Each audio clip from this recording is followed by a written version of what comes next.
한번 우리 임사신 계획 가운데 요한복음 강연을 하고 있는데 마지막 21장 전체입니다. 요한복음 21장 25절까지 있죠. 이 부활주일에 참으로 합당한 말씀이고 합당한 우리에게 주시는 메시지입니다. 요한복음 20장에서 예수님께서 부활하시고 막달라 마리아에게 나타나시고 제자들에게 두 번 나타나셨습니다. 그날 저녁 안식일 그 다음날 첫날 아침에 막달라 마리아에게 부활하신 몸을 처음 보이시고 그날 저녁에 제자들에게 나가셔서 제자들을 찾아가셔서 못 박힌 손을 보이시고 옆구리를 보여줬을 때 제자들이 기뻐했다고 합니다. 그때 예수님께서 평강이 있을지어다 첫 말씀하시면서 제자들과의 첫 만남을 가졌습니다. 그 후로 의심 많은 도마 때문에 예수님께서 한 번 더 나타나셨죠. 8일 후에 예수님이 부활하셨다는 얘기를 듣는 도마가 그런 얘기를 합니다. 제자들에게 나는 믿을 수 없다고. 내가 그 못 박힌 손과 창에 찔린 옆구리를 내 손으로 만져보지 않고 난 믿을 수 없다. 이미 도마의 의심 많은 도마를 아시는 주님께서는 8일 후에 제자들에게 다시 나타나셔서 도마에게 믿음 없는 자가 되지 말고 믿음 있는 자가 되라 하면서 만져보라고 친히 자신의 몸을 내어주십니다. 그러면서 그때 하신 말씀이 두 번째 역시 평강이 있을지어다 하시면서 그 평강은 무슨 의미라고 했죠? 내 아버지께서 나를 보낸 것 같이 나도 너에게 보내리라 하시면서 두 번째 평강이 있을지어다 말씀하셨습니다. 그리고 나서 많은 시간이 흘렀습니다. 요한복음 21장에는 예수님께서 말씀하신 대로 갈릴리 바다로 돌아간 제자들을 찾아오시는 예수님의 모습이 그려져 있습니다. 오늘 이 장면은 다른 복음서에는 기록되어 있지 않지만 요한복음에만 기록되어 있는 아주 중요한 의미를 갖고 있는 사건입니다. 많은 사람들이 제자들이 물고기가 잡혀있지 않던 밤에 예수님께서 찾아오셔서 고기를 많이 잡게 한 사건을 동일한 사건으로 착각하는 분들이 많이 있습니다. 누가복음 5장에 기록된 사건은 첫 번째 만남이었고요. 그는 예수님의 공생의 초기 사역이었고 예수님께서 제자들을 부르실 때의 장면입니다.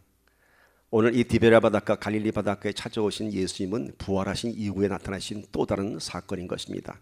이 두 번째 사건은 첫 번째 고기를 많이 잡게 했던 그 사건과는 또 다른 큰 의미를 갖고 있는 사건입니다. 오늘 21장 들어가기 전에 제가 20장 뒷부분을 요약했는데 왜 이것을 제가 말씀드렸냐 하면은 21장을 들어가려면 이 부분을 꼭 짚고 넘어갈 부분이 있습니다. 자, 20장 21절 23절 봅시다. 우리 한 마음으로 합독합니다. 시작. 예수께서 또 이르시되 너희에게 평강이 있을지어다. 아버지께서 나를 보내신 것 같이 나도 너희를 보내노라. 이 말씀을 하시고 그들을 향하사 숨을 내쉬며 이르시되 성령을 받으라.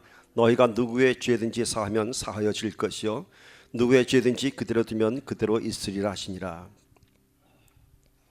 자, 예수님께서는 제자들과의 첫 만남을 통해서 첫 번째 평강이 있을지어다 말씀하신 것은 두려워하지 마라. 내가 뭐 유령의 모습으로 나타난 것이 아니라 너희들이 보던 그 예수다 하면서 못 박힌 손과 옆구리를 보여주시면서 평강이 있을지어다 했습니다. 첫 번째 평강이 있을지어다의 의미는 두려워하지 말라라는 뜻이었고요. 오늘 두 번째 이 21절에서 23절의 평강이 있을지어다는 어떤 의미라고 했죠? 제가 수요예배에서 말씀드렸죠. 너희에게 준 사명을 갖고 두려워하지 마라라는 것입니다. 그래서 아버지가 나를 이 땅에 보낸 것 같이 나도 너희를 보내리니 두려워하지 마라. 평강이 있을지어다 하시면서 성령을 받으라. 큰 숨을 내쉬면서 하나님께서 우리를 흙으로 지으시고 생명을 불어넣으실 때 그 모습처럼 예수님께서 큰 숨을 쉬시면서 성령을 받으라 말씀하셨습니다. 사명을 감당하기 위해서는 용기도 또 능력도 그 사명을 감당하기는 부족합니다. 성령을 받아서 사명을 감당할 수 있는 것입니다. 그러면서 그 사명이 얼마나 소중한 것인지 그렇게 말씀하시죠. 너희가 누구의 죄든지 사하면 사하여질 것이요 누구의 죄든지 그대로 두면 그대로 있으리라. 이 말씀은 예수님께서 제자들에게 죄를 사하여 줄 수 있는 그 사명권 특권을 준 것이 아닙니다. 죄를 사하여 줄 수 있는 것은 오로지 살아계신 하나님 한 분뿐이십니다. 이 말씀의 뜻은 뭐라고 했죠? 너희들이 가서 복음을 전하면은 복음을 듣고 믿는 자들이 그 죄가 사하여질 것이요 너희들이 복음이 전해지지 않는 자들은 그 죄가 그대로 있느니라 라는 말씀이죠. 즉 예수님께서는 제자들의 사명을 말씀하신 것입니다. 평강이 있을지어다 성령을 받을지어다. 훗날 마가다락방에서 성령을 받은 후에 그들은 정말 이 사명을 감당하는 제자들이 됩니다. 그러나 성령을 받기 전에 제자들의 모습이 오늘 기록되어 있습니다. 어디서 기록되어 있죠? 제자들이 어디로 돌아갔나요? 다시 갈릴리로 돌아갔습니다. 왜 제자들이 갈릴리로 돌아갔을까요? 한번 그 모습을 생각해 봅시다. 부활하신 예수님을 만났지만은 그들은 분명 부활하신 예수를 만났습니다. 그럼에도 불구하고 그들은 여전히 뭔가 풀리지 않은 문제, 말하자면 어떤 공황 상태에 있던 그런 모습을 볼 수 있습니다. 왜냐하면은 예수님께서 십자가에 못 박혀 죽기 전에는 24시간 제자들과 함께 다니셨습니다. 늘 예수님을 볼 수 있었고 예수님과 함께 할 수 있었습니다. 그러나 예수님께서 십자가에 죽으시고 난 다음에는 부활하셨지만은, 틀림없이 부활의 실제를 봤지만은 예수님은 늘 함께 계시지 않습니다. 어디 계신지도 모릅니다. 나타나셨다가 또 사라졌습니다. 그래서 그들은 부활하신 예수님을 보았지만은 이 부활의 의미가 무엇인지, 앞으로 어떻게 할 건지, 어떻게 살아야 될 것인지, 무엇을 해야 할 것인지 방황하는 모습을 볼 수 있습니다. 영어로 얘기하면 이런 겁니다. Yes, His resurrection. So what? 그래요, 예수님 부활하셨어요. 근데 뭐 어쩌라고요? 예수님 봤어요, 만났어요. 근데 so what? 예수님께서 부활하셨지만 그 다음 일들을 몰랐던 것입니다. 요한복음 21장은 예수님께서 이렇게 공황 상태에 있는 제자들을 찾아오셔서 부활의 의미가 무엇인지, 또 앞으로 그들이 사명이 무엇인지를 깨우쳐주는 장면이 기록되어 있습니다. 자, 21장 1절 첫 말씀 봅시다. 그 후에 예수께서 디베랴 호수에서 또 제자들에게 자기를 나타내신 일은 이러하니라.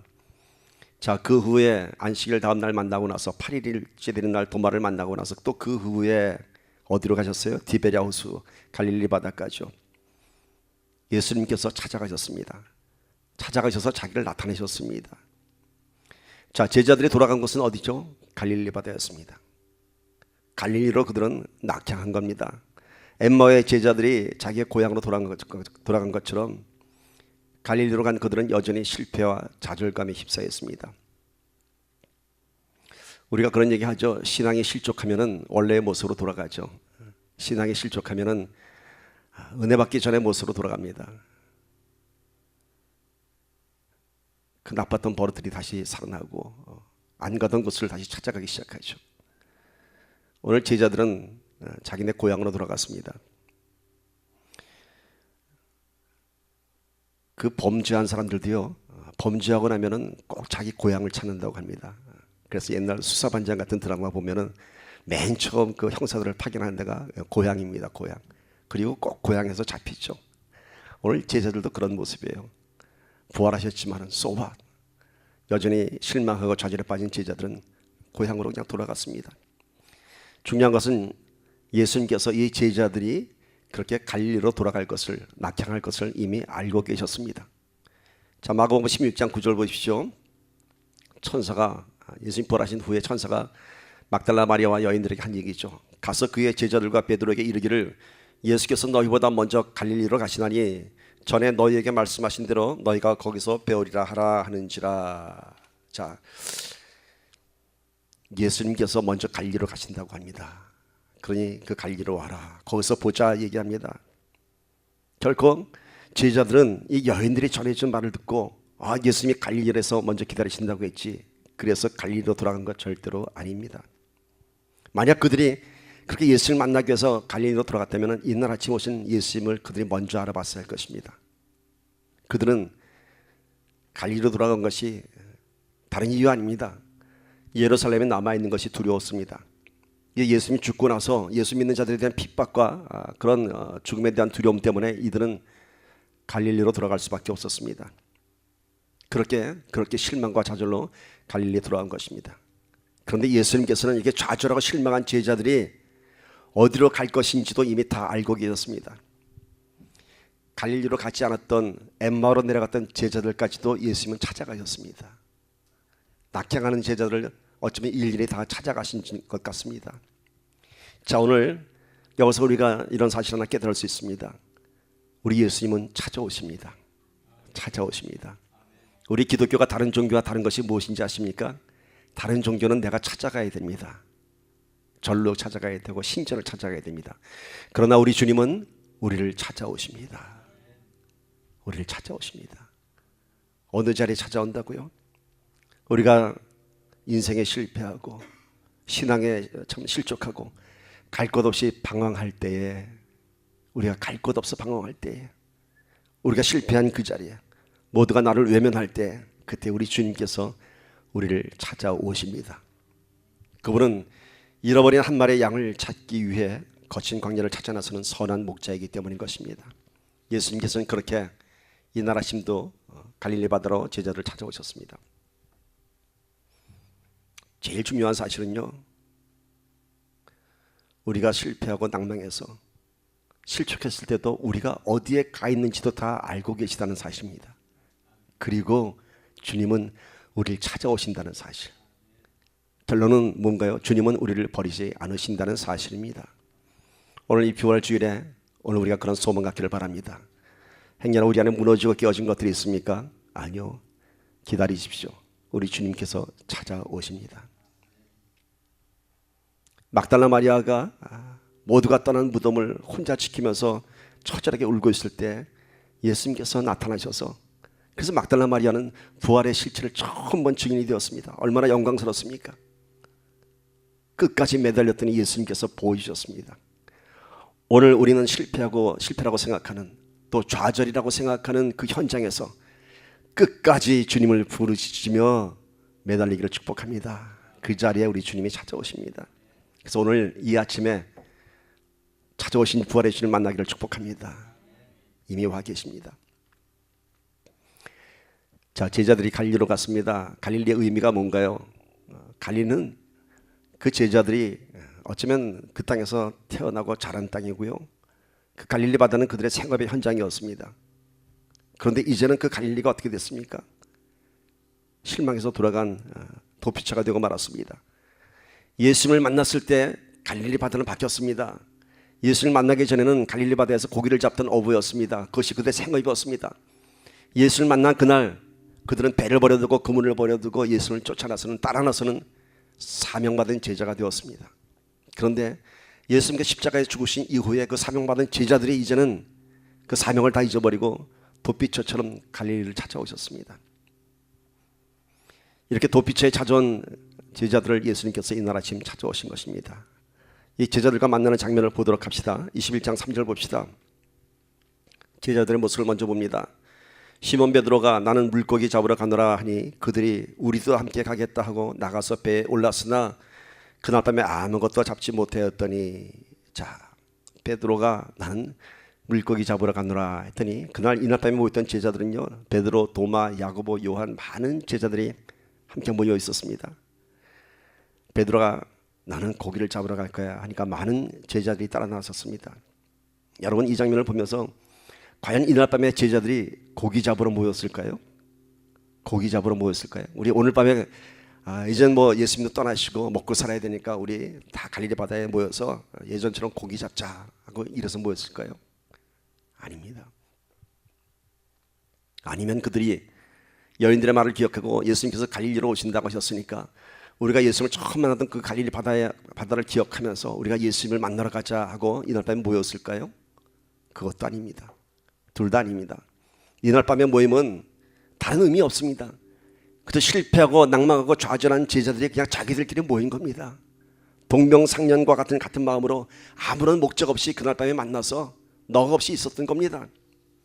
이날 밤 이들의 분위기는 아마 참 침울하고 썰렁했을 것입니다. 어떤 의욕도 없고 계획도 없고 침묵만 흐르는 아마 그런 참담한 분위기였을 것입니다. 이런 썰렁한 분위기를 베드로는 참지 못했습니다. 나는 고기를 잡으러 갈 거야. 이 말은 우리식으로 표현하면 이럴 거야. 에이 한번 이러면서 고기나 잡으러 갈 거야. 그러자 다른 제자들도 그래 나도 갈 거야. 이것이 이날 밤의 그 모습입니다. 그런데 이날 밤도 그들은 고기 한 마리 잡지 못했습니다. 그런데 예수님을 처음 만나던 누가복음 5장에 기록된 밤이 새도록 그물을 던졌으나 고기를 잡지 못했던 이날 밤하고 오늘 이 디베라 바닷가에서 고기 잡지 못한 밤은 분위기가 다릅니다. 갈릴리 바다에서 처음 예수를 만났을 때는 그들이 밤새 그물을 던졌습니다. 그들의 생업을 위해서 고기를 잡기 위해서 던졌습니다. 밤새도록 그들이 그물을 던지만 고기를 잡지 못했을 때 예수님께서 나타나셔서 배 깊은 곳에 그물을 던져라 하고 그날 그물이 찢어질 정도로 고기를 잡고 이날 이들은 예수님의 권능을 보며 예수님의 신성을 보며 제자가 되었습니다. 오늘 이 두 번째 만남은요 예수님께서 불하시며 찾아오신 이 두 번째 만남은요, 이들이 고기 잡기 위해서 그물 던진 것 아닙니다. 그저 참담한 마음으로 그냥 그물 던졌습니다. 최선을 다해서 고기를 잡기 위해서 던졌던 것도 아니고 그냥 던졌습니다. 아마 그들은 이날 밤 예수님과 처음 만난 그날 밤을 좀 기억했을지도 모르겠습니다. 그러면서 많은 감회에 젖어 있을 수도 있습니다. 우리가 그때 이렇게 주님을 만났었지. 그런데 주님은 십자가에 못 박혀 죽으셨고 다시 살아나셨지만 여전히 우리 옆에는 계시지 않고 우리는 어떻게 해야 될까라는 그런 참담한 마음이었을 것입니다. 참담한 마음이었을 것입니다. 자, 똑같이 고기 잡히지 않는 밤입니다. 여기서 우리가 하나 적용해야 할 메시지가 있습니다. 제가 그랬죠. 고기를 많이 잡은 것, 그물이 찢어질 정도로 고기를 많이 잡은 것도 큰 기적이지만은 더 큰 기적은 뭐라고요? 이 전문적인 어부들이 그물을 밤새도록 던졌는데 고기 한 마리 잡지 못한 것, 그것도 큰 기적이라고 했습니다. 이 첫 번째 기적은 뭔가요? 누가복음에 이럴 땐 고기 한 마리 잡지 못했던 그날 밤의 기적은 예수님을 만나기 위한 기적이었습니다.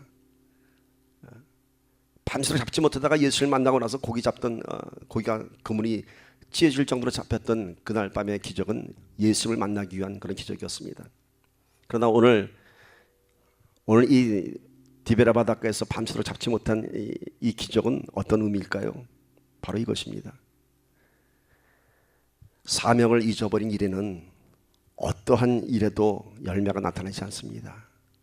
그들이 이날 밤 그물 던진 것은 고기 잡으려고 던진 것도 아니고 그냥 던진 것입니다. 내 안에 주님이 없을 때는요, 그 어떤 것을 해도 그 안에 열정이 없고 열매가 나타나지 않습니다.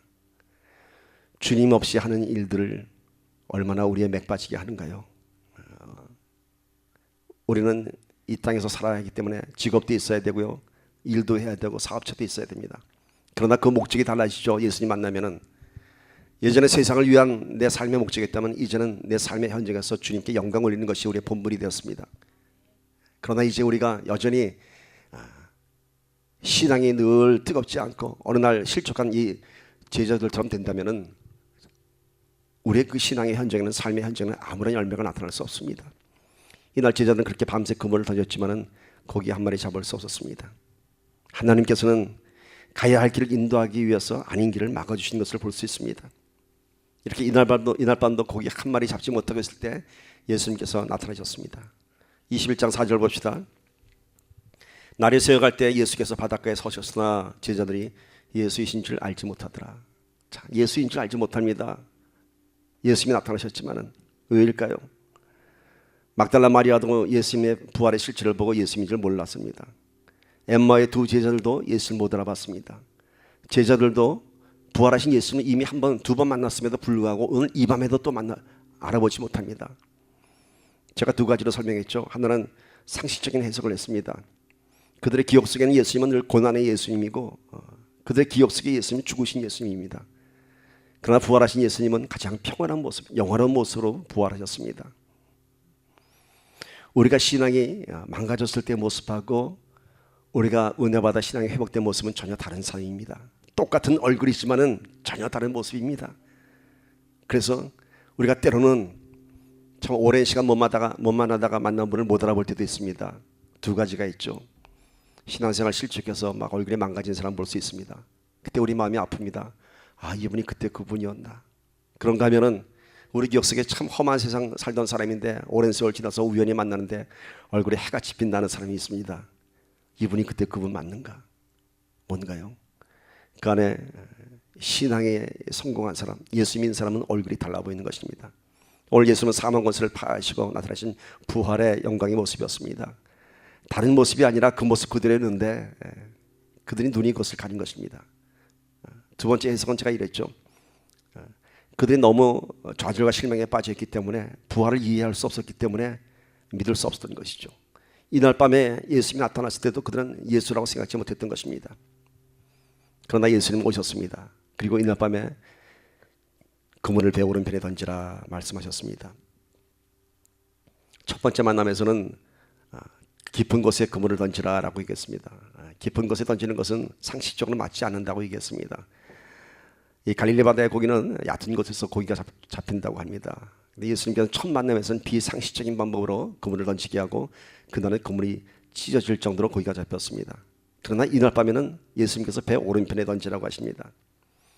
여기에 뭐 특별히 고민하지 마세요. 이날 밤에 오른편에 던지라는 것은 큰 의미 없습니다. 이날 밤에 밤새도록 왼편만 그물을 던지던 제자들에게 아니야, 그쪽 아니야, 오른쪽 던져, 이런 뜻 아닙니다. 그냥 내 말 듣고 한 번만 더 던져봐, 이런 뜻입니다. 왼편을 던지건 오른편 던지건 상관이 없습니다. 방법은 상관없습니다. 예수님의 말씀에 순종하냐가 문제인 것입니다. 그 순종에 이들은 또다시 놀라운 기적을 봅니다. 이날 밤에는 153마리의 고기가 잡혔습니다. 153마리. 이 153에 대한 숫자에 대해서 많은 사람들이 뭐 해석을 하려고 합니다. 성경에 153이라는 숫자가 기록된 것은 뭔가 틀림없이 뜻이 있을 것이다 라고 해석을 합니다. 어떤 해석이 있는지 아세요? 아주 기가 막힌 해석들을 많이 해놨어요. 구약의 10계명이 열이니까 10, 성령은 7을 의미하니까 7, 10 더하기 7은 17, 그래서 1 더하기 2 더하기 3 더하기 4 더하기 5 더하기 17까지 더하면 153. 그렇게 수학적인 해석을 한 놀라운 사람들이 있습니다. 그래서 이거는 구약의 말씀과 성령의 완전체가 되는 그 층표다라고 얘기합니다. 성경을 너무 이렇게 비약적으로 해석하면 그게 뭐가 되나요? 이해안되는 겁니다. 그런가 하면 또 어떤 이런 해석도 있습니다. 제가 한번 찾아봤어요. 하도 그런 해석이 많아서 100명은 아주 이제 점점 그럴듯하게 나타납니다. 해석에 100명은 이방인의 숫자요, 50명은 유대인의 숫자요, 3명은 삼위일체 하나님을 의미하는 것이라, 온 열방을 향하는 구원을 얘기하는 것이라. 멋진 해석 같아요. 뭐 이렇게 설교하면 말씀 좋다고 할지 모르겠지만 아닙니다. 더 근접한 해석이 있습니다. 동물학자들이 따져봤더니 물고기의 종류가 모두 153종이라고 합니다. 그래서 모든 종류의 고기를 다 잡았던 것처럼 그럼 그 153마리에 고래도 있고 상어도 있고 청어도 있고 다 있을까요? 아니죠. 이 153의 숫자에 있는 이런 겁니다. 그날 밤의 일이 사실이라는 겁니다. 사실. 153마리의 숫자의 의미가 있는 것이 아니라 153마리를 실 정도로 이것이 사실이라는 겁니다. 성경을 너무 힘들게 연구하지 마세요. 사실적인 건 사실적으로 받아들이는 것이 가장 쉽습니다. 자, 드디어 제자들이 예수님을 알아보고 만나는 장면을 보도록 합니다. 21장 7절에서 14절입니다. 여러분 파워포인트 쭉 보시면 이제 말씀이 전개될 겁니다. 한번 현장으로 들어가 볼까요? 길지만. 자, 같이 읽어봅시다. 시작. 예수께서 사랑하시는 그 제자가 베드로에게 이르되 주님이시라 하니 시몬 베드로가 벗고 있다가 주님이라 하는 말을 듣고 겉옷을 두른 후에 바다로 뛰어내리더라. 다른 제자들은 육지에서 거리가 불과 한 50칸쯤 되므로 작은 배를 타고 물고기 든 그물을 끌고 와서 육지에 올라보니 숯불이 있는데 그 위에 생선이 놓였고 떡도 있더라. 예수께서 이르시되 지금 잡은 생선을 좀 가져오라 하시니 시몬 베드로가 올라가서 그물을 육지에 끌어올리니 가득히 찬 물고기가 153마리라. 이같이 많으나 그물이 찢어지지 아니하였더라. 예수께서 이르시되 와서 조반을 먹으라 하시니 제자들이 주님이신 줄 아는 고로 당신이 누구냐 감히 묻는 자가 없더라. 예수께서 가셔서 떡을 가져다가 그들에게 주시고 생선도 그와 같이 하시니라. 자, 누가 먼저 예수님을 알아봤어요? 제일 먼저 알아본 사람이 예수께서 사랑하시는 그 제자 누굴까요? 요한이죠. 요한은 자신을 호칭할 때 늘 나 요한, 사도 요한이라고 한 적이 뭐 굉장히 드뭅니다. 거의 다 주님께서 사랑하시는 제자 이렇게 기록합니다. 최후의 만찬에서 예수를 팔 자가 누굽니까? 라고 예수님 품에 안겨서 물어보던 예수께서 사랑하시던 제자가 누구라고요? 요한입니다. 자, 그러면은 이 호칭에 대해서 여러분 어떻게 생각하십니까? 주님께서 예수께서 사랑하시는 그 제자가 알아보고 어떻게 보면 좀 요한이 좀 자랑하는 표현 같아요. 나는 주님이 사랑하는 제자야. 좀 교만한 표현 같습니다. 그러나 사실은 내가 예수님이 가장 사랑받는 제자라는 그런 교만한 뜻이 아니라 오히려 자신의 이름을 감추고 주님이 나를 사랑하셔. 주님의 사랑을 나타내는 호칭입니다. 내가 사랑받는 자 나를 드러내는 것이 아니라 나는 주님께 사랑받는 주님의 사랑이 더 큰 거예요. 그러니까 나를 호칭할 때 나를 사랑하시는 주님, 나는 주님이 사랑하시는 나야 이렇게 호칭하는 것입니다. 그런데 이 겸손한 호칭 안에요 여러분 굉장히 높은 자존감이 들어있습니다. 내가 누구라고요? 주님께서 사랑하시는 제자예요. 내 존재를 나는 주님이 가장 사랑하시는 제자야 라고 부를 때 그때 우리는 어떻게 될까요? 우리는 그에 합당한 삶을 살게 되는 것입니다. 내 자존감이 높아지는 겁니다. 내가 누구라고요? 하나님이 사랑하시는 예수님이 사랑하시는 나야. 그때 내가 어떻게 살까요? 그 사랑에 합당한 삶을 살게 되는 것이죠. 나를 어떻게 부르냐에 따라서 그 자존감이 달라집니다. 제가 우리 아이 시인이를 어렸을 때 맨날 시인이 미남이야 그랬어요. 미남. 아주 미남은 아니지만 그냥 제가 아빠가 사랑하는 마음으로 넌 미남이야. 그랬더니 얘가 어린 시절 늘 미남인 줄 알고 아주 큰 자존감으로 살았습니다. 학교 갈 때 늘 머리에 물 발라서 싹 이렇게 넘기고 난 미남이야. 뭐 돈 들 거 없잖아요. 미남이랬는데. 여러분 미남보다 더 아름다운 하나님의 자녀입니다. 아멘. 그래서 나를 호칭할 때 나는 주님이 사랑하시는 자야. 우리 한번 이렇게 불러볼까요? 난 주님이 사랑하시는 영명이야. 한번 이름 불러보세요. 시작. 난 주님이 사랑하시는 혜경이가 제일 크게 들리네요. 왜 성령이는 안 들릴까? 정말 그렇습니다. 내 이름 두 자는요 주님이 사랑하시는 그 이름입니다. 우리 주님께서 양들의 이름을 다 아신다고 하셨습니다. 요한이 그렇게 나는 그렇게 주님이 사랑하시는 제자야 이렇게 얘기합니다. 그 요한이 베드로에게 예수님이야 얘기했더니 베드로가 뛰어듭니다. 베드로답게. 근데 배는 바닷가에서 약 50가쯤 떨어졌다고 합니다. 이 50가는요 성경의 단위로 치면은 약 200규빗, 그러니까 우리 미터 단위로 하면은 정확하게는 90m에서 100m 되는 거리입니다. 이걸 보고 뭘 할 수 있을까요? 자, 배가 바닷가에서 100m 떨어진 곳에서 그물을 내리고 있었습니다. 얕은 바다죠. 그러니까 얕은 바다에서 고기를 잡는 것이 상식이라는 것이 증명되는 한 장면입니다. 베드로가 뛰어내려오자 예수님께서 숯불을 피우시고 거기다 생선을 굽고 떡도 준비하셨습니다. 자상하신 예수님 볼 수 있습니다. 아침을 준비해 놓으셨습니다. 예수님께서는 우리의 영적인 부분만 채워주시는 분이 아닙니다. 우리의 필요를 채워주시는 분입니다. 배고플 때, 추울 때 불을 펴주시고 생선을 굽고 떡을 주셨습니다. 우리의 공급자 되시는 분, 우리의 필요를 채워주시는 분입니다. 아멘. 근데 속으로는 근데 전 아직 부족한데요. 전 아직 부족한 게 많은데요 라고 할지 모르겠습니다. 나는 왜 이렇게 늘 가난해요 라고 할지 모르겠습니다. 그 필요의 크기가 어디에 비례한지 아세요? 믿음에 비례하는 것입니다. 믿음에 합당하면 믿음에 합당한 대로 그 필요를 많이 채워주실 수 있고요. 그 필요를 다스릴 수 있으면 그 그릇에 합당하게 주는 것입니다.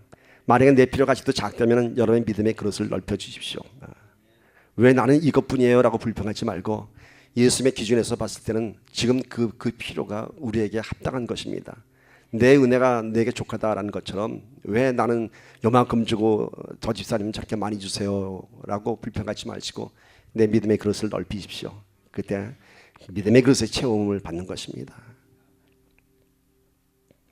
예수님께서는 제자에게 나타나셔서 이렇게 따뜻한 불을 피우고 생선을 굽고 떡을 준비해 놓으셨습니다. 자, 목마른 자에게는 물을 줘야죠. 배고픈 자에게는 떡을 줘야 됩니다. 마찬가지입니다. 예수님도 이날 밤새 실망하고 좌절하고 서로 대화도 없이 그냥 고기나 잡을 거야, 그물이나 던질 거야. 아마 이들은 이날 밤을 새면서 한마디 서로 말을 안 했을 것입니다. 추웠을 것입니다. 고기도 안 잡힙니다. 배도 고팠을 것입니다.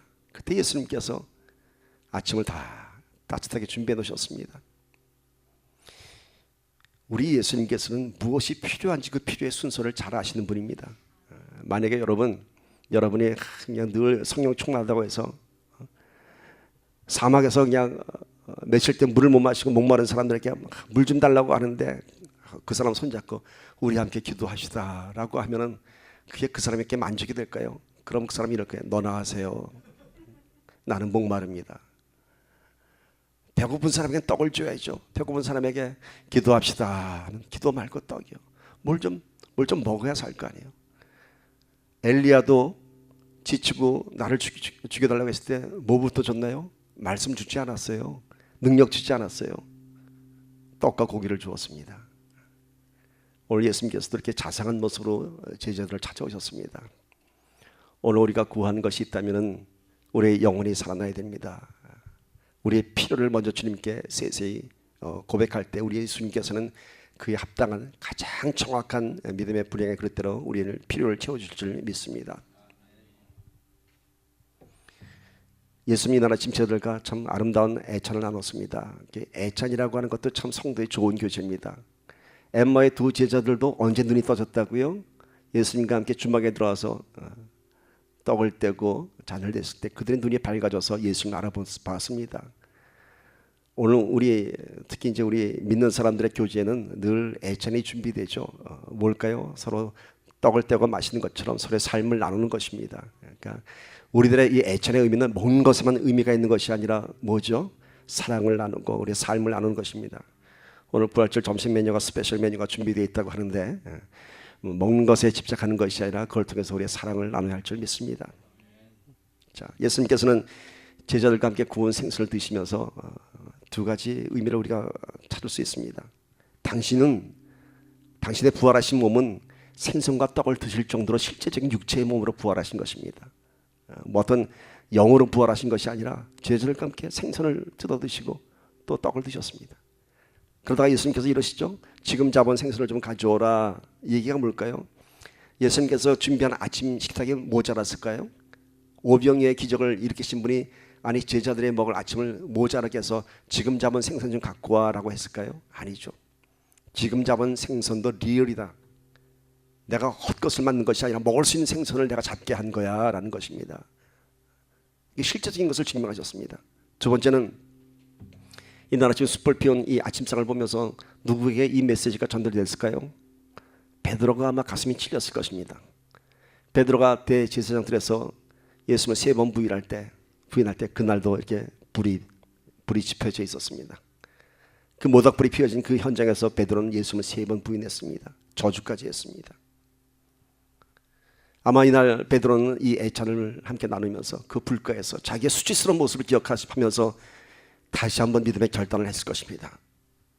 내가 이제는 주를 따르리라. 예수님은 이런 베드로의 심정을 꿰뚫어 보듯이 그에게 이제 그 유명한 내가 나를 사랑하냐라는 3번의 질문을 하십니다. 그 질문을 통해서 그의 믿음을 확인하실 뿐만 아니라 그의 믿음을 세워주십니다. 그가 믿음이 이렇게 세워진 것을 확인하시는 것이 아니라 그런 믿음이 되도록 세워주신 것입니다. 이제는 그가 죽음도 두려워하지 않는 순교의 길을 가게 될 것을 말씀하십니다. 15절 17절 봅시다. 그들이 조반 먹은 후에 예수께서 시몬 베드로에게 이르시되 요한의 아들 시몬아 내가 이 사람들보다 나를 더 사랑하느냐 하시니 이르되 주님 그러하나이다. 내가 주님을 사랑하는 줄 주님께서 아시나이다. 이르시되 내 어린 양을 먹이라 하시고 또 두 번째 이르시되 요한의 아들 시몬아 내가 나를 사랑하느냐 하시니 이르되 주님 그러하나이다. 내가 주님을 사랑하는 줄 주님께서 아시나이다. 이르시되 내 양을 치라 하시고 세 번째 이르시되 요한의 아들 시몬아 내가 나를 사랑하느냐 하시니 주께서 세 번째 내가 나를 사랑하느냐 하심으로 베드로가 근심하여 이르되 주님 모든 것을 아시오매 내가 주님을 사랑하는 줄을 주님께서 아시나이다. 예수께서 이르시되 내 양을 먹이라. 아마 신앙생활을 오래 하신 분은 오늘 이 요한복음 21장 15절 17절 말씀으로 설교를 무지 많이 들었을 것입니다. 그만큼 목사님들이 가장 많이 하는 주제 중에 하나고요. 아마 여러 번 들었을 것입니다. 자, 예수님께서 시몬의 아들 요한아 내가 너 더 나를 사랑하냐 3번 물으셨습니다. 여기도 여러 가지 해석이 있습니다. 여러 가지 해석이 있습니다. 아마 가장 많이 들어본 해석은 일 겁니다. 예수님께서는 이 사랑의 단어를 아가페의 단어를 사용하셨는데 그러니까 사랑이라는 단어가 우리는 love 하나밖에 없지만은 그랬죠. 제가 헬라어에는 여러 가지의 뜻의 의미가 다 다른 단어가 있다고. 그러니까 예수님께서는 아가페 의미로 물어보셨는데 베드로는 필레오의 단어로 대답했다. 필레오의 사랑은 아가페는 헌신적인 사랑, 조건이 없는 사랑이고 필레오는 인간적인 사랑을 얘기하는 것이죠. 그래서 예수님께서는 계속 아가페의 사랑을 요구했고 베드로는 필레오를 대답했다. 이렇게 해석하는 설교를 많이 들어보셨을 것입니다. 근데 저는 조금 다른 생각을 했습니다. 과연 예수님께서 그렇게 어부 출신의 베드로에게 그렇게 철학적인 질문을 하셨을까? 뭐 아가페를 따지고 필레오를 따져가면서 아가페를 물어봤더니 베드로가 딴 얘기하니까 아니 그거 말고 하면서 그렇게 철학적으로 질문하셨을까? 저는 좀 아니라고 생각합니다.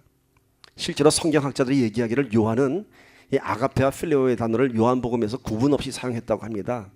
그러니까 요한은 사도 요한이 이 요한복음을 쓸 때 이거는 아가페의 사랑이라서 아가페라는 단어를 썼고 이거는 필레오의 사랑에서 필레오를 구분한 것이 아니라 그냥 막 썼다고 합니다. 그러니까 저는 오늘 이 현장에서도 굳이 이 사랑을 아가페냐 필레오라고 구분하는 것은 혹시나 목사님들이 멋진 설교를 만들기 위한 해석의 방법이 아니었을까라는 생각도 한번 해봅니다. 물론 맞을 수도 있겠지만은, 그러나 좀 상식적으로 생각해보면은 예수님께서 이렇게 베드로에게 그렇게 어렵게 철학적인 논증적인 질문을 하지 않으셨을 것 같습니다. 그냥 네가 나를 사랑하느냐 계속 3번 물어봤습니다. 또 두 번째 이런 해석이 있죠. 베드로가 예수님을 3번 부인한 것을 예수님께서 그걸 기억하시면서 네가 나를 3번 부인한 것처럼 네가 나를 사랑한다는 말은 한 번 갖고는 안 돼, 3번 해야 돼 라고 이렇게 해석합니다. 여기도 저는 좀 갸우뚱합니다. 과연 예수님이 베드로의 그 아픈 점을 계속 3번을 찔러가면서 네가 너 나를 사랑할 때 속으로 너나 배신했지 이러면서 3번을 하셨을까? 예수님의 성품에 맞지 않는다고 생각합니다. 예수님이 그렇게 비열한 분은 아니죠. 오히려 아픔을 덮어주시는 분이시 속으로 너 3번이야. 과연 그럼 네가 더 나를 사랑하냐 이 의미가 무엇인지 다시 한번 생각해 보게 됐습니다. 저는 이렇게 접근해 봤습니다. 제가 묵상하면서 한번 뒤집어 봤습니다. 예수님께서 베드로에게 네가 더 나를 사랑하냐 물어봤을 때 제가 한번 뒤집어 봤습니다. 제가 지금 주님께 한번 물어봤습니다. 주님, 저를 사랑하십니까? 제가 한번 거꾸로 한번 물어봤습니다. 그때 내 마음이 어떨지. 내 마음이 뭘까요? 제가 지금 이렇게 어려운 상황에서 우리 은혜선교교회가 참 수많은 힘든 일을 겪어나가고 여기까지 왔지만은 목회자로서 참 어려운 많은 참 형편들을 여기까지 왔는데 그런 의심이 들지 않겠습니까? 주님 정말 저를 사랑하세요? 근데 왜 여기까지 이렇게 됐을까요? 저 동부 가면 내가 큰 목회하는 줄 알고 있는데 막 그런 인간적인 불평도 나올 수 있겠죠. 이 질문의 의미는 주님 저를 사랑하십니까? 라는 의미는 왠지 나를 외면하는 것 같은 하나님에 대한 의심과 불평을 표현한 것이 그 안에 좀 들어있죠. 더 깊이 들어가면은 의심과 불평을 지나서 뭔지 아세요 여러분? 의심과 불평을 지나서 주님 저를 사랑하십니까? 그 질문 안에는 주님 저도 좀 사랑해 주시면 안 돼요? 제가 이걸 깨달았습니다. 제가 주님 저를 사랑하십니까? 그 질문 속에 내 간절한 소망이 있었습니다. 주님 저를 사랑해 주시면 안 돼요? 제가 이 말씀 준비하면서 정말 그렇게 진지하게 물어봤습니다. 저의 모든 어려운 상황들, 안타까운 마음들을 다 담아서 진지하게 질문했습니다. 주님 저를 정말 사랑하십니까? 저를 좀 사랑해 주시면 안 돼요? 그랬더니 주님께서 저한테 다시 물으십니다. 네가 정말 나를 사랑하느냐? 네가 정말 나를 사랑하느냐? 바로 문제의 해답은 거기 있었습니다. 주님이 나를 사랑하지 않고 주님이 나를 외면한 것이 아니라 내가 그만큼 주님을 사랑하지 않았던 것입니다. 인간적인 생각으로 이것이 실패인 것 같고 인간적인 생각으로 이것이 어려움인 것 같고 주님의 생각은 다르셨습니다. 너 지금 충성된 종이야. 너 나 사랑하니? 우리의 모든 문제는 하나님께서 우리를 외면하고 사랑하지 않으신 것이 아니라 우리가 하나님을 전적으로 사랑하지 않았기 때문에 생긴 문제들입니다. 우리가 하나님보다 더 사랑하는 것들이 있기 때문이고 우리가 구하는 것이 하나님의 기준에 맞지 않는 것들이 많았기 때문인 것입니다. 그래서 오늘 베드로에게 물어본 내가 이 사람들보다 더 나를 사랑하냐 할 때 이 사람들은요 영어성 니스입니다. 사람들뿐이 아니라 이것들보다 이 세상의 모든 것들보다 네가 더 나를 사랑하냐 물어보신 겁니다. 예수님께서 베드로에게 하신 내가 이 사람들보다 더 나를 사랑하냐라는 이 질문은 다른 것들과 비교한 것이 아니라 네 생명과 네가 가진 모든 것들보다 네가 정말 나를 사랑하느냐라는 아주 엄청난 질문인 것입니다. 엄청난 질문입니다. 아가페 이런 질문보다 더 엄청난 질문입니다. 네가 정말 더 나를 사랑하느냐? 예수님이 이 3번의 질문을 통해서 베드로에게 강력한 충성을 요구하신 것입니다. 제가 주님께 주님 저를 사랑하십니까? 물어볼 때 그 안에 제가 어떤 소망이 있다 했죠. 주님 저도 좀 사랑해 주시면 안 돼요? 라는 것처럼 오늘 예수님께서 베드로에게 하신 이 세 번의 질문을 거듭해서 하신 것은 네가 좀 이렇게 나를 사랑해 주면 안 되겠니? 네가 이렇게 세상 모든 거 다 버리고 네 죽음마저 목숨마저 버리고 나를 사랑해 주면 안 되겠니? 라는 강력한 충성을 요구하신 것입니다. 그때 베드로는 어떻게 대답했죠? 주께서 하시나이다. 이미 예수님을 세 번 부인했던 베드로는 자신의 내면에 대한 답변을 그냥 주님께 미룬 것입니다. 자신은 답변을 한 것이 아니라 그냥 주님 아시잖아요. 가장 솔직한 답변이죠. 근데 세 번째 질문에는 베드로가 근심하면서 답을 하였다고 합니다. 왜 근심했을까요? 주님께서 요구하시는 그 사랑에 내가 부족할지 모르지만은 그래도 내가 그래도 주님 사랑합니다 라는 고백입니다. 주님이 원하시는 사랑에는 내가 부족하고 연약하지만은 그래도 주님 사랑합니다. 그렇습니다.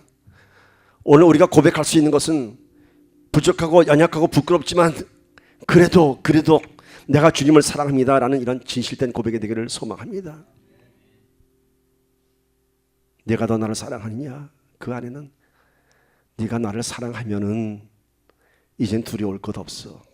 평강이 있을지어다 그 말씀이 완성되는 것입니다. 나를 사랑해. 나만 사랑해. 내 양을 먹이라, 내 양을 치라 라는 예수님의 세 번의 명령은 예수님께서 베드로의 사랑을 확인하고 그래 네가 그 정도면 됐어. 그 정도면 내 양을 먹이고 칠 수 있어. 이런 뜻이 아니라 여전히 너의 사랑은 여전히 네가 나에 대한 사랑은 아직 불확실하고 연약하지만은 그래도 나의 이 질문에 답하는 것은 네가 이 모든 것들보다 더 나를 사랑한다면은 나만을 사랑한다면 그때는 이제 네가 내 양을 먹이고 칠 수 있어라는 것입니다. 베드로의 능력이 사명이 완성돼서 내 양을 먹이고 치라는 것이 절대로 아닙니다. 부족하지만 연약하지만은 내가 물어보는 이 질문에 정말 진실되게 대답을 할 수 있다면은 나만을 사랑할 수 있다면은 그때 너 내 양을 먹이고 칠 수가 있어라는 것입니다. 그렇습니다. 저에게도 동일한 답변이었습니다. 네가 나를 사랑하면은 이제 네 양들을 먹이고 칠 수 있어라고 합니다. 내 것이 아닌 하나님의 사랑으로. 오늘 이날 부활 아침에 우리가 그렇게 부활되기를 간절히 소망합니다. 그래서 주님께서는 이제 그 사랑을 확인하면서 베드로가 순교를 당하기까지 충성하게 될 것을 말씀하십니다. 18절 말씀 보시면은 내가 진실로 내게 이르노니 내가 젊어서는 스스로 띠띠우고 원하는 곳으로 다녔거니와 늙어서는 내 팔을 벌리리니 남이 내게 띠띠우고 원하지 아니하는 곳으로 데려가리라. 순교를 당하리라 말씀하십니다. 젊어서는 네 마음대로 다녔지만은 어느 땐가 이제 네가 네 팔을 벌리고 나처럼 너에게 띠를 띠우고 원하지 않은 십자가의 형틀로 너를 데리고 갈 거라 말씀하십니다. 베드로는 두렵지 않았습니다. 이날 아침에 디베라 바닷가에 찾아오신 예수님을 만나면서 제자들은 순교를 감당하기까지의 믿음이 세워졌습니다. 그리고 마가의 다락방에서 그는 이 모든 것을 감당할 만한 성령의 충만함을 받았습니다. 부활하신 후에 예수님께서 하신 첫 말씀 너희에게 평강이 있을지어다.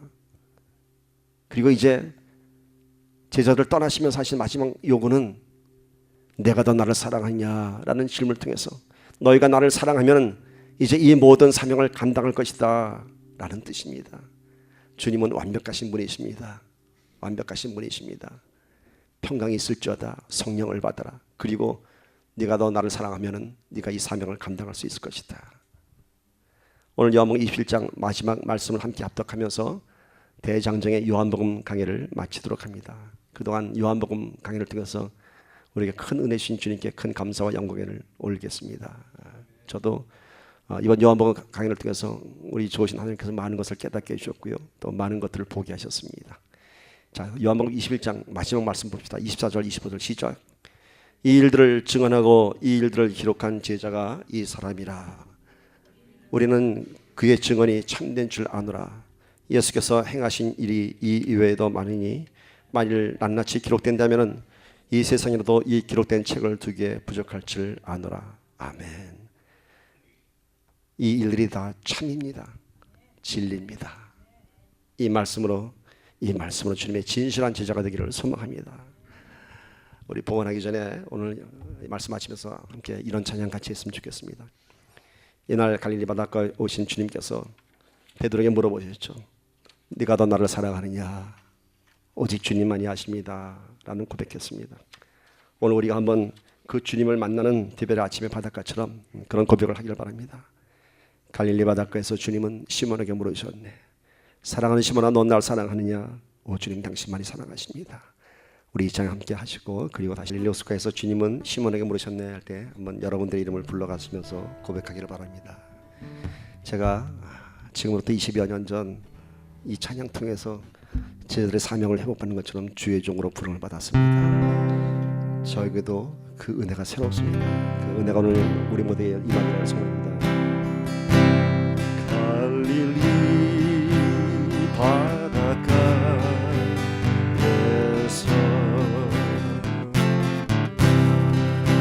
주님은 시몬에게 들으셨네.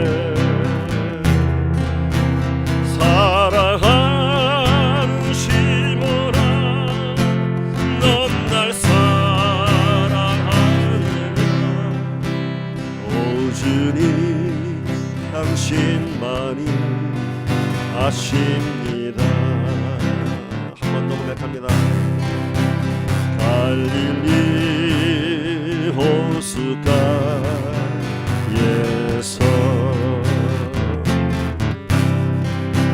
주님은 시몬에게 들으셨네.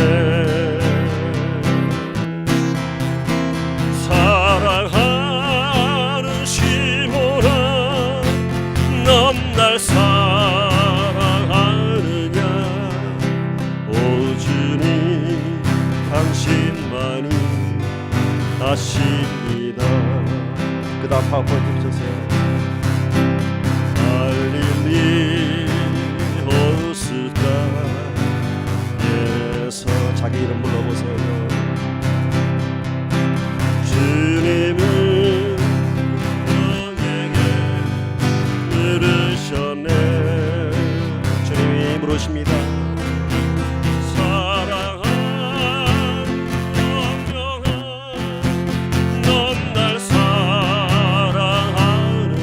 고백하세요.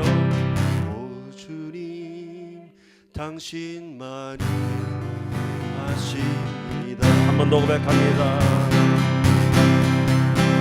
갈릴리 호수가에서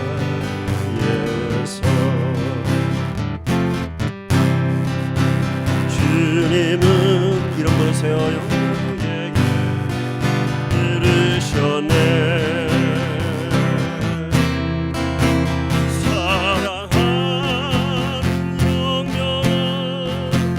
넌 날 사랑하느냐?